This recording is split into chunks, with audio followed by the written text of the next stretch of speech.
அனைவருக்கும் வணக்கம்.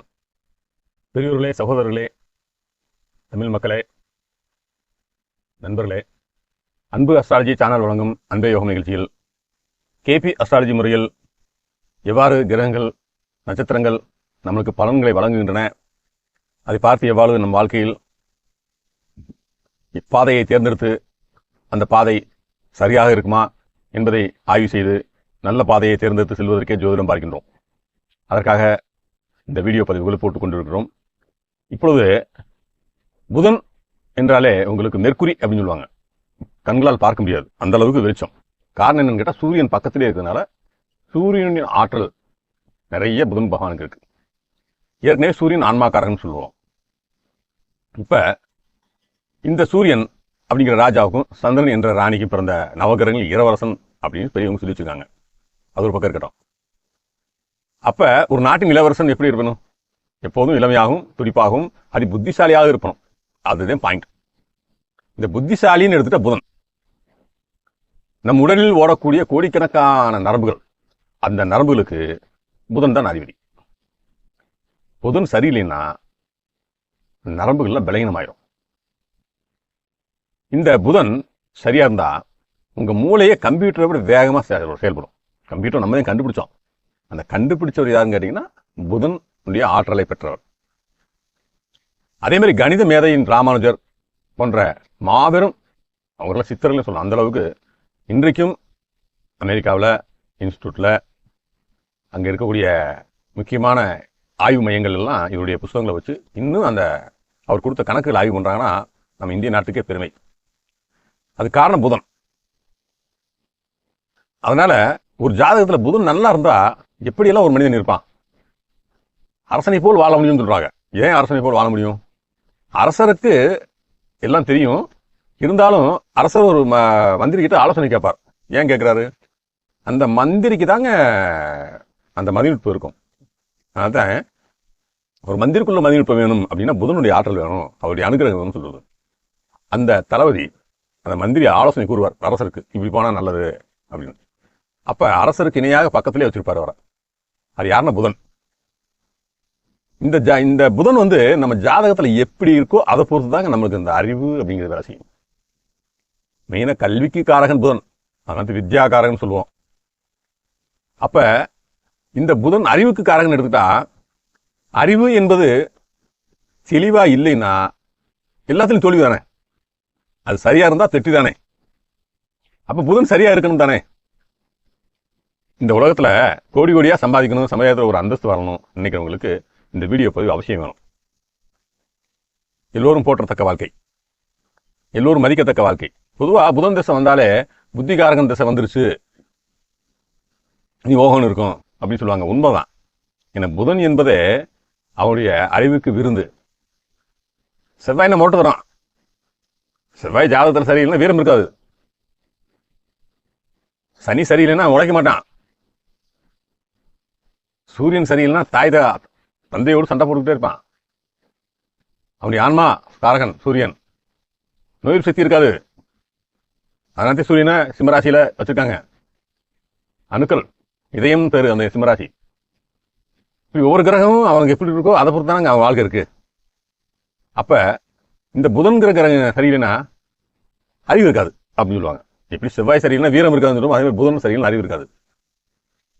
ஒரு வியாபாரம் செய்யக்கூடிய திறமையான ஒருத்தர் பல கிளைகள் வைத்து நடத்துவார். அந்த மாதிரி செய்யக்கூடிய திறமை யாருக்கு வரும்னா புதன் பகவானின் அனுகிரகம் இருந்தால் மட்டுமே வரும். அது எப்படி வரும் சொல்ல போறேன் உங்களுக்கு. உங்க ஜாதகத்தில் இந்த மாதிரி இருந்தால் நீங்க அப்படி வருவீங்க, அது எந்த மாற்றமும் இல்லை. அப்படி இருந்தும் நீங்க வரலைன்னா உங்க ஜாதகத்தில் எது மைனஸ் பாயிண்ட்னு பார்க்கணும். அதை நீங்க மாத்திட்டீங்கன்னா உறுதியா புதன் உங்களுக்கு முழுமையா பலன் தருவார். புதன் திசை எல்லோருக்கும் இன்னைக்கு கோடீஸ்வரன் சொல்ல முடியுமா? எல்லாருக்கும் நடக்குது. எல்லாரும் கோடீஸ்வரன் சொல்ல முடியுமா? ஒரு சில புதன் திசை வந்த உடனே செய்துகிட்டு இருக்க வேலையை விட்டுறாங்க. ஒரு தொழில் நஷ்டமாயிருது. இதெல்லாம் எப்படி நீங்க பாக்குறது? உங்க லக்னத்துக்கு 5வது வீட்டுல புதன் இருக்காரு, 10வது வீட்டுல புதன் இருக்காரு. 10வது வீட்டுல புதன் வந்து தொழில் செஞ்சு வியாபாரம் பண்ணிடலாமா? 10வது வீடுங்கிறது தொழில் ஸ்தானம். அது உண்மைதான். அங்க புதன் இருந்தா எல்லாரும் வேலை செய்யலாமா? ஒரு மாசம் இருப்பாரு. அந்த ஒரு மாசத்துக்கு பிறக்கக்கூடிய 12 ராசி லக்னமாய் அமையப்பட்ட பல லட்சம் கோடி பேருக்கு புதன் அங்கதாங்க இருப்பாரு. எல்லாருமே பெரிய வியாபாரி ஆயிடுவாங்களா? கொஞ்சம் யோசனை பண்ணி பாருங்க. அப்ப இங்க கேபி அஸ்ட்ராலஜி தேவைப்படுது நம்மளுக்கு. வளர்ந்து வரும் ஜோதிட முறை கேபி முறைங்கிறது. கேபிங்கிறது கிருஷ்ணமூர்த்தி பந்ததிங்கிறவர் இந்த 249 உபநட்சத்திரத்தை கண்டுபிடிச்சவர். நம்ம என்ன பண்றோம், இந்த ராசியில இருக்கிற 12 ராசியை மட்டும் பார்த்துக்கிட்டே இருக்கோம். இதை விட ரொம்ப நம்ம பிறக்கும் போது பாப்பாவா இருக்கும்போது இந்த ராசியவே பார்த்துட்டு இருக்கோம். இப்ப நம்ம இவ்வளவு பெரிய ஆளாயிட்டோம், வேற வேற திசையெல்லாம் வந்துருச்சு. அந்த குழந்தையா இருக்கும் இந்த ராசி போயிருச்சு, அந்த திசை முடிஞ்சு போச்சு. இப்போ உங்களுக்கு என்ன திசை நடக்கும், அதானே உங்களுக்கு வேலைக்கு கொடுக்கும், அதுதானே உங்களுக்கு கல்யாணம் முடிச்சு வைக்கும், அதுதானே குழந்தை பாக்கியத்தை கொடுக்கும், அதுதானே பொருளை சம்பாரிச்சு கொடுக்கும். அது நடக்கக்கூடிய திசை என்னவோ அந்த நட்சத்திரம் தானே வேலை செய்யும். அதுதான் கேபி அஸ்ட்ராலஜி. இப்ப நீங்க இந்த 12 ராசியில ஏதாவது ஒரு லக்னமா தானே பிறந்திருப்பீங்க. அந்த ராசியில உங்க லக்னத்துக்கு 2வது வீடுங்கிறது தனம். அந்த 2ஆம் வீடுங்கிறது தனம்னா, இப்ப நீங்க சிம்ம லக்னம்னா உங்களுக்கு 2வது வீடு தனம். எதுங்க? கன்னியாராசி வீடு. அப்ப சிம்ம லக்னத்துக்கு பிறந்தவங்களுக்கு இந்த வீடு எல்லாருக்குமே ஒரே மாதிரி பலன் செய்யுமானா செய்யாது. ஏன் செய்யாது? அந்த போர்டில் பாருங்க, இங்க 27 நட்சத்திரத்தை என்னால் எழுத முடியல, இடம் பத்தாதுன்னு சொல்லி பக்கத்துல அந்த போர்டு வச்சிருக்கேன். அதுல 27 நட்சத்திரமும் நடுவில் இருக்கு. சுத்தி வர 27 நட்சத்திர பாதங்கள் 108 பாதங்களும் அதை எழுதியிருக்கேன். அதை உங்க விரல்கள் பெருசு பண்ணி பாருங்க. அந்த கன்னியா ராசியில அந்த படத்துல 3 நட்சத்திரம் இருக்கு. உத்தர நட்சத்திரம் 2, 3, 4 பாதமும், அஸ்த நட்சத்திரம் 4 பாதமும், சித்திரை நட்சத்திரம் 2 பாதம் இருக்கு. நம்ம கிரகம் இருக்குதே பார்த்துட்டு இருக்கோம். அப்ப இந்த நட்சத்திரத்துக்கு என்ன வேலைங்க? கேபி அஸ்ட்ராலஜிங்கிறது பாஸ்கரா ஜோதிடங்கிறது நட்சத்திர ஜோதிடம் வந்து பாஸ்கரா அஸ்ட்ராலஜி அப்படிங்கிறது. ஆக நட்சத்திரம் என்ன செய்யும் அப்படின்னு பார்த்தா பலன் கண்டுபிடிச்சிடலாம். கிரகம் என்ன செய்யும்? 9 கிரகம் இருக்கு. 140 கோடி மக்களுக்கு அந்த 9 கிரகம் ஒரே மாதிரி எப்படி பலன் செய்ய முடியும்? மாறி மாறி ஒவ்வொருத்தருக்கும் வாழ்க்கை ஒவ்வொரு மாதிரி இருக்குல்ல. அதை எப்படி கண்டுபிடிக்கிறதுங்கிறது நட்சத்திரம். இப்ப நான் சொன்ன இந்த கன்னியா ராசியில இருக்கிற உத்திரம், அஸ்தம், சித்திரை நட்சத்திரத்துல அந்த புதன் எந்த நட்சத்திரத்தில் இருக்கார் அப்படின்னு பாக்குறோம். அப்ப கணினியில போட்டு உங்க பிறந்த தேதி, பிறந்த ஊரு, பிறந்த நேரம்லாம் போட்டாதானே கண்டுபிடிக்க முடியும். எல்லாருமே பிறக்கிறப்ப 9 கிரகங்கள் 9 வீட்டுல இருக்கும். அந்த 9 வீட்லையும் பாருங்க 108 பாதம் கொண்ட நட்சத்திரம் இருக்கா, அந்த நட்சத்திரத்துல ஏதாவது ஒரு பாதத்துல அந்த கிரகம் இருக்கும். அப்ப அந்த நட்சத்திரத்தின் தன்மையத்தை உங்களுக்கு கொடுக்கும். இப்ப கன்னியா ராசியில ஒருத்தருக்கு உத்திரம் நட்சத்திரம் இருக்குன்னா, அந்த உத்திர நட்சத்திரத்துல புதன் இருக்காருன்னு வச்சுக்கிடுவோம். அப்ப உத்திர நட்சத்திரம் லக்னத்துக்கு 12வது வீட்டுல இருக்கான்னு சொல்லக்கூடாது. இது பிக்சடு. சூரியனுடைய வீடுன்னா இது உலகத்துக்கு எல்லாத்துக்கும் பொதுவான வீடு. அந்த உத்திர நட்சத்திரம் எங்க இருக்கு? கன்னியா ராசியில இருக்கு. லக்னத்துக்கு 2வது வீட்டுல இருக்கு. அதே உத்திர நட்சத்திரம் பாருங்க, இங்க உத்திராட நட்சத்திரம் இங்கேயும் இருக்கு. அதே இங்க பாருங்க, இங்க உங்களுக்கு கார்த்திகை நட்சத்திரம் இருக்கு. அப்ப கார்த்திகை, உத்திரம், உத்திராடம்ன்ற 3 நட்சத்திரத்தின் ஆற்றல்களை இந்த புதன் திசை வரும்போது ஒரு ஜாதகர் அனுபவிப்பார். எப்படிங்க அனுபவிப்பாரு? இந்த சூரியன் 2ஆம் பாவத்திற்கு உபநட்சத்திரமாக இருந்தா, இந்த 2ஆம் பாவத்துக்கு உபநட்சத்திரமாக இருந்தா, இதே புதன் திசையில அரசு சம்பந்தப்பட்ட துறையில வேலை பார்த்து சம்பாதிப்பார். உறுதியா வேலை கிடைக்கும். ஏன்னா சூரியன் இல்லையா, புதன் தான் வேலை கொடுக்குறாரு. எந்த வேலையை கொடுக்குறாருன்னா சூரியனுடைய வேலையை கொடுக்குறாரு. சூரியன் யாருன்னா கார்த்திகை, உத்திரம், உத்திராடம் நட்சத்திரத்தின் தன்மையை அந்த சூரிய பகவான் அவருக்கு அந்த அரசு சம்பந்தப்பட்ட துறையில வேலை வாய்ப்பு கொடுத்து அவர்ல இருந்து வருமானத்தை கொடுக்குறாரு. அப்ப வேலை வாய்ப்பை கொடுக்குற பாவம் எதுங்க? வீடு, 6வது வீடு. இப்ப சிம்ம லக்னம்னா 6வது வீடு தானே. அப்ப இந்த வீட்டுல இருக்க 3 நட்சத்திரத்துல ஏதாவது ஒரு நட்சத்திரத்துல ஒரு புதன் இருப்பாரு அப்படியும் எடுத்துக்கலாம். அதே மாதிரி சிம்ம லக்னத்துக்கு 10வது வீடு எதுங்க? இதுதானே, ரிஷபராசி தானே. அப்ப இங்க ஒரு 3 நட்சத்திரம் இருக்கா இல்லையா? அப்ப இந்த 2வது வீடுங்கிறது நீங்க பேசக்கூடிய பேச்சு, அதே மாதிரி தனநிலை, பணம். 6வது வீடுங்கிறது நீங்க சர்வீஸ், நீங்க பிரைவேட் கம்பெனில வேலை பார்த்தாலும் சரி, கவர்மெண்ட் வேலை பார்த்தாலும் சரி, எல்லாமே சர்வீஸுங்கிறது தான். 10வது வீடுங்கிறது நீங்க உயர் பதவியில இருக்குது, அந்தஸ்து கௌரவத்தோட புகழோடு வாழக்கூடிய தன்மை அது குறிக்கும்.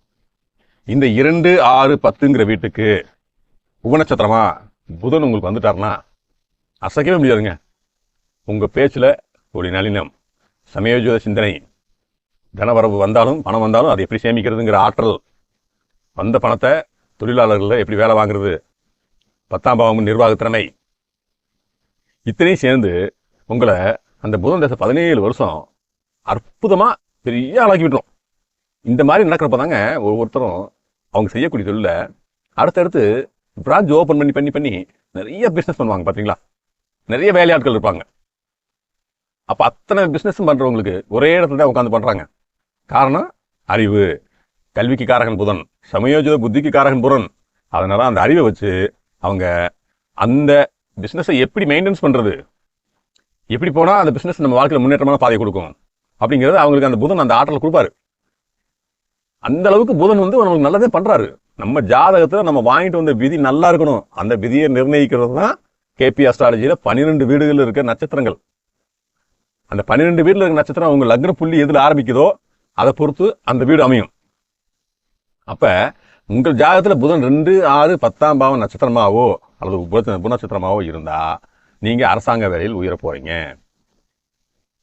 அதாவது தனியார் துறையில் ஐடி கம்பெனியில் லட்சக்கணக்கில் சம்பாதிக்க போறீங்க. சொந்தமா வியாபாரம் செஞ்சு உங்க ஊர்ல பெரிய கௌரவமான மனிதராக மாற போறீங்க. அப்படிங்கிறத அந்த ரகசியத்தை இந்த புதன் உங்க ஜாதகத்துல 2, 6, 10ங்கிற வீடுகளுக்கு உபநட்சத்திரமா வந்துருச்சுன்னா சொல்ல வேண்டியது இல்லைங்க. இப்ப புதன் அறிவுக்கு காரகன். கொஞ்சம் கவனிச்சு பாருங்க. 2 நாட்களுக்கு முன்னாடி ஒரு ஜாதகம் பார்த்தேன். அந்த ஜாதகத்துல நம்ம ராகு பகவான் அப்படிங்கிற ஒரு வீடியோ போட்டிருந்ததை பார்த்துட்டு அவர் கேட்டாரு. அவர் ராகு தேசம் நடக்குது. ராகு தேசம் அவர் லக்னத்திற்கு 7வது வீடு 11வது வீடு உபநட்சத்திரமா இருக்கு. இந்த 7வது வீடு 11வது வீடு உபநட்சத்திரமா இருந்தால் ஒரு ஜாதகர் அந்த ராகு பகவான் பொதுமக்களோடு தொடர்பு கொண்டு அவருடைய இனிமையாக பழகி எல்லா விஷயத்திலையுமே அவர் வாழ்க்கையில 11ஆம் பாவங்கிறது லாபஸ்தானம், பணத்தை சேமிக்கக்கூடிய இடம். அதனால ஜாதகர் உயர்ந்த நிலைக்கு போகணும். அவர் ராகுதசை ஆரம்பிச்சு என்கிட்ட கேட்கிறாரு. நான் சொன்னேன் ராகுதசைக்கு முன்னாடி இருக்கிற தசையும் உங்களுக்கு பணத்தை கொடுத்துருக்குங்க அப்படின்னு சொன்னேன். பணம்லாம் வருதுங்கன்னாரு. பணம் வருது, ஏன் பணம் சேமிக்க முடியல அப்படின்னு பார்த்தா அவர் ஜாதகத்துல 2ஆம் பாவம் புதன் 2ஆம் பாவம் 2ஆம் வீட்டுக்கு உபநட்சத்திரம் அமைஞ்சு அதே புதன் 8வது வீட்டிற்கும் உபநட்சத்திரமா இருக்காரு. 8வது வீடுங்கிறது என்னங்க? எதிர்மறையான சிந்தனை. லக்னத்திற்கு இருந்து எண்ணி பார்க்கும்போது 6, 7, 8னா இந்த வீட்டில் உள்ள நட்சத்திரத்துல இந்த புதன் அப்படிங்கிற உபநட்சத்திரம் 2, 8 இங்க 2 இங்க 8 ரெண்டும் சேர்ந்து ஒரே உபநட்சத்திரமா புதன் இருந்தா 8ஆம் பாவம்ங்கிறது லக்னத்திற்கு தீய பாவம். அவருடைய அறிவை கெடுத்துரும். எப்படிங்க கெடுக்கும்? 2ங்கிறது பேச்சு. அவர் பேசுற பேச்சுனாலே அவர் கெட்ட பேர் கிடைக்கும் போதோ. அதுக்கு பிறகு 8ங்கிறது அவர் உடம்புல ஒரு வலி வேதனை பிரச்சனைகளை கொடுக்குறது. பேச்சுனால பிரச்சனை, பணம் வந்த உடனே ஒரு பிரச்சனையும் சேர்ந்து வரும். பிரச்சனையை கொடுக்கறது 8வது வீடு. அது அஷ்டமஸ்தானம் சொல்லி நம்ம அழகா சொல்றோம் சமஸ்கிருதத்துல. அஷ்டமாதிபதி அஷ்டமஸ்தானம், தமிழ்ல 8 அழகா சொல்லுங்க. 8ஆம் இடம் 8வது வீடு 8ஆம் பாவ உபநட்சத்திரம் அழகா சொல்லுவோம். அந்த உபநட்சத்திரம் 8ஆம் வீடு இந்த புதனோட சேரும்போது அவர் ஜாதகத்துல இப்படி இருக்குங்க. பிறவிலேயே இருக்கு, இது விதி. பிறக்கும் போது இருக்கும். உங்க ஜாதகத்திலையும் பிறக்கும் போதெல்லாம் எந்தெந்த கிரகங்கள்லாம் எந்தெந்த உபநட்சத்திரம் இருக்கும் அதுக்கே உங்களுக்கு திசையாகவும் வரும், புத்தியாகவும் வரும், அந்தரமாகவும் வரும். வரும்போது இவர் ராகு திசையில சம்பாரிச்சாரு. சம்பாரிச்ச காசு வந்த உடனே இந்த புதனோட அந்தரம் வரும் பாத்தீங்களா, ஒரு 20 நாள் 1 மாசம். அல்லது புதன் புத்தி வரும் பாத்தீங்களா, ஒரு 2 வருஷம் சில்லறையில வரும். அப்ப அந்த நேரத்தில் என்ன வரும்னா இந்த 2ஆம் பாவத்துக்கு பேச்சுங்கிறதுக்கும் பணம்ன்றதுக்கு இந்த 8ஆம் பாவம் இருக்கிறதுனால இந்த புதன் புத்தியிலையோ அந்தரத்திலையோ இவர் சம்பாரிச்ச ராகு பகவான் கொடுத்த சம்பாரிச்ச பணத்தை பூரா இவர் இழந்துடுறாரு. முதல் 8வது வீடுங்கிறது உங்க லக்னத்திற்கு 8வது வீடுங்கிறது இதுங்க. அதே பாருங்க, இந்த சிம்மலக்கணக்காரருக்கு 7வது வீடு இது எதுக்கு 7வது வீடுன்னா கணக்கு களத்திரஸ்தானம். இது இவர் இந்த ஜாதகம் சந்திக்கக்கூடிய நபர்கள் அனைத்தையும் குறிக்கிறது 7வது வீடு. இந்த வீட்டுக்கு 2வது வீடு இது அப்படின்னு என்னங்க அர்த்தம்? இந்த ஜாதகருக்கு பணம் வந்த உடனே அடுத்தவங்க எழுதி சீக்கிரம் யாராவது ஒருத்தர் இவரை ஏமாற்றி இவருடைய பலகீனத்தை பயன்படுத்தி இவர் அறிவு பத்தாது, இவர்கிட்ட பேசினா நம்ம பணத்தை கரைச்சிடலாம்னு சொல்லி பணத்தை பிடிங்கிடுவாங்க. இவர் ஏமாந்து கொடுத்துருவாரு. அதனால தான் அவருக்கு என்ன யோசனை சொன்னேன், இந்த மாதிரி இருக்கிறதுனால நீங்க வர வருமானத்தை அப்படியே மனைவிட்ட கொடுங்க. அல்லது மனைவிட்ட கொடுக்கும்போது கொஞ்சம் அதிகமான பணம் இருந்தா ஒரு 5 கிராம் 2 கிராம் தங்கமோ வெள்ளியோ எடுத்து வீட்டில் வைங்க. உங்க பிள்ளைகளுக்கு நாளைக்கு படிப்புக்கு செலவாகும். அந்த நீங்க அப்படி வச்சுட்டீங்கன்னா அந்த பணம் அழியாம இருக்கும். உங்க பாக்கெட்ல அந்த பணத்தை வைக்காதீங்கயா. உங்களுக்கு இந்த ராகு தசை நிறைய பணத்தை தரப்போகுது. 18 வருஷம் தசை, அவ்வளவு பணம் வரும். பாருங்க, நிறைய பாருங்க, உங்க மனசை தொட்டு பாருங்க, பணம் வருது. ஏன்னா எங்க போகுது? பணம் வருது, ஆனா பணம் கையில இல்ல. காரணம் என்னங்க? அது நிக்காது. அது அவருக்கு நிக்கணும். எப்படிங்க இருக்கணும்? இந்த புதன் இந்த 8ஆம் பாவம் தொடர்பு இல்லாம இருக்கணும். இந்த வீடு தொடர்பு இல்லாம இருந்தாலே இந்த வீடு தொடர்பு இருக்கக்கூடாது.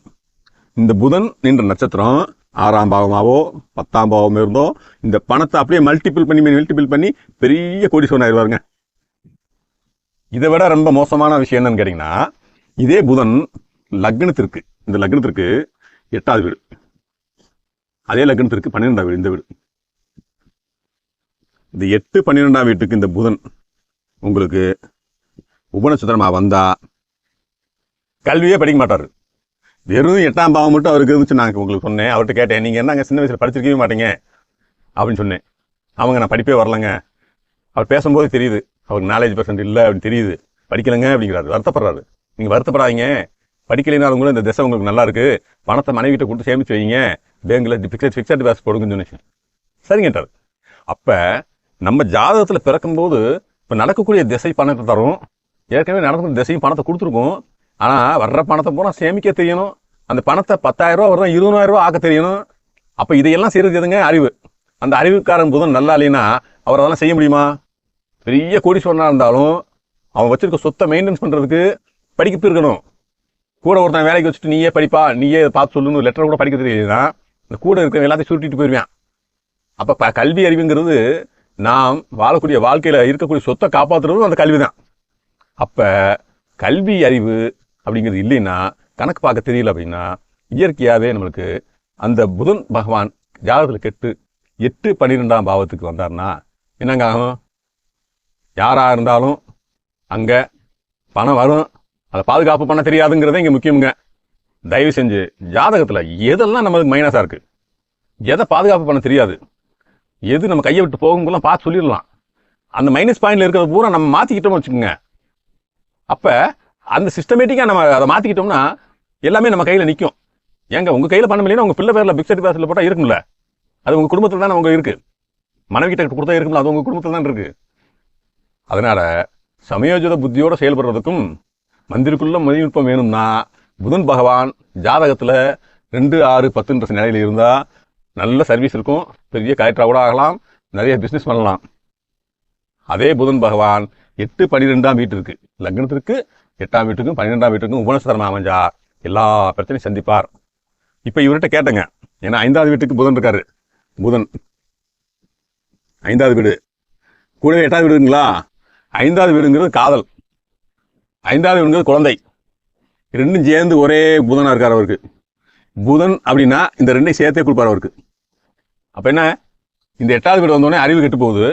ஏன்பா உன் பையனுக்கு வயசானது, உன்னை எதிர்த்து பேசுறானா, உங்களை பிரச்சனை பண்றானா, உன்னை அடிக்க வருவானே ஆமாங்கிறாரு. காரணம் என்னன்னா 5ஆம் பாவத்தோட 8ஆம் பாவம் சேரும்போது பையனால நமக்கு தொல்லை இருக்கும், பிள்ளைனால. இப்படி 249 உபநட்சத்திரமும் உங்களுக்கு என்ன சொல்லுதுன்னு பார்த்தா, இந்தியாவில் 140 கோடி மக்களுக்கு தனித்தனி ஜாதகம். ஒருத்தர் என்கிட்ட கேட்கிறாரு, லக்னத்துக்கு 7ஆம் இடத்துல சனி பகவான் இருக்காரு, அதனால மன வாழ்க்கை சரியில்லைங்கிறாரு. மன வாழ்க்கைங்கிறது என்னங்க? 100க்கு 80% பேர் இல்லை மன வாழ்க்கை பிரச்சனை இருக்கதான் செய்யும், இல்லாதவங்களே இல்லை. அப்ப 7ஆம் இடத்துல சனி பகவான் 2.5 வருஷம் இருப்பார். 2.5 வருஷம் பிறந்த அத்தனை கோடி மக்களுக்கு மன வாழ்க்கை சரியில்லாம போயிருமா? கல்யாணம் லேட்டாக நடக்குமா? ஒரே ஒரு கிரகத்தை வச்சுக்கிட்டு இத்தனை பேருக்கு இப்படி பலன் சொன்னா எப்படிங்க பொருந்தும்? இவர் லக்னத்துக்கு 7ஆவது வீடு இது. அந்த வீட்டுல என்ன நட்சத்திரம் இருக்கு பக்கத்துல எழுதி போறீங்க பாருங்க. அவர் லக்னத்துக்கு 7ஆவது வீட்டுல பூரட்டாதி, சதயம் அப்படின்னா 3 நட்சத்திரம் இருக்கு. அந்த நட்சத்திரத்தில் இருக்க கிரகம் எந்த உபநட்சத்திரம் இருக்குன்னு அவர் பிறக்கும் போது ஜாதகத்துல இருக்கும். அது இருக்கிறத பொறுத்ததே அவருக்கு மனைவி அமையும். டேலண்டான மனைவி அமையுமா? புதனா இருந்தா அறிவாளி மேல வரும், சுக்கிரனா இருந்தா அழகான மனைவி வரும், சனியா இருந்தா கொஞ்சம் கலர் கம்மியாகத்தே இருக்கும், ராகுவா இருந்தாலும் கருப்பாத்தே இருக்கும், கொஞ்சம் குண்டா இருக்கும், குருவா இருந்தா பார்க்கறதுக்கு லட்சணமா தெய்வீக அம்சம் போதே பிள்ளையா இருக்கும். அந்த 7ஆவது வீடு எப்படி இருக்குன்னு பாக்குறதுக்கு மொட்டையா 2.5 வருஷம் சனி பகவான் அங்க இருப்பாரு. 2.5 வருஷத்துக்கு பிறந்த அத்தனை பேருக்குமே 7ல சனி இருக்கு, 7ல சனி இருக்குன்னு சொல்லிக்கிட்டே இருந்தா இது எப்படிங்க?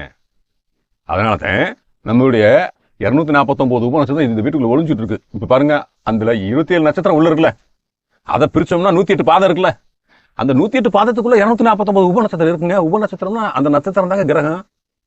அது உங்க ஜாதகத்துல எப்படி இருக்கும் பார்த்தாதான் நம்ம முடிவா சொல்ல முடியும். அதனால ஒருவருக்கு கல்வி கற்கும் காலத்தில் புதன் திசை வந்தால் அந்த புதன் திசை அவருக்கு இந்த 8, 12ஆம் பாவத்தோடு சேராம இருந்துச்சுன்னா அவருக்கு கல்வி நல்லா படிப்பாரு. அந்த புதன் திசை 8, 12ஆம் பாவத்துக்கு இருந்து அந்த புதன் திசை நடந்தால் கல்வி படிக்க மாட்டாரு. ஆனா இதே மாதிரி ஜாதகத்துல இருக்கும். ஆனா அவர் படிக்கும் காலத்தில் 7ஆம் வீட்டுக்கு உபநட்சத்திரமாவோ 11ஆம் வீட்டுக்கு இந்த ராகு பகவான் சொன்ன மாதிரி உபநட்சத்திரமாவோ இருந்தா இந்த 8, 12ஆம் பாவம் வேலை செய்யாது. 8ஆம் பாவத்துக்கு 12ஆம் பாவம், 12ஆம் பாவத்துக்கு 12ஆம் பாவம் வேலை செய்யாது. கல்வி படிச்சிருவாரு, அந்த கற்ற கல்வியை அவர் படிச்சிருவாரு அந்த திசையில. ஆனா அந்த கல்வி அவருக்கு தொடர்ந்து சாப்பாடு போடுமா, அது பயன்படுமா அப்படின்னு பார்த்தா இந்த ஏற்கனவே புத்தி கெட்டு போச்சுல, புதன் புத்திக்காரன் அவன் கெட்டு போயிட்டான்ல. அதனால ஒரு மனிதன் தன்னுடைய கல்வி கற்ற காலத்தில் கற்ற கல்வி மற்றவர்களுக்கோ அவருக்கோ பயன்படுவது கஷ்டம். படிச்சுட்டு போய் இருக்கான்னு சொல்லுவாங்க பாத்தீங்களா, அது இதே. அதனால புதன் பகவான் வித்யாகாரகன், புதன் பகவானே நம்மளுக்கு அறிவுக்கு காரகன், புதன் பகவானே உங்களுக்கு கல்விக்கு காரகன். இத்தனையும் புதன் பகவான் அது உங்க ஜாதகத்தில் இருக்கிறத பொறுத்து உங்க வாழ்க்கையில அமையும். பெரிய வியாபாரம் செய்வதற்கும், திறமையா பேசுறதுக்கும், ஜோதிடம் பார்க்கிறதுக்கும் இத்தனைக்கும் அந்த புதன் பகவான் தான் உங்களுக்கு ஆறார். அதனால புதன் பகவானை வணங்குவோம். எல்லோரும் இன்புற்று வாழ்வோம். எல்லோரும் நன்றாக இருப்போம். இறைவனர்களால் நன்றி நண்பர்களே.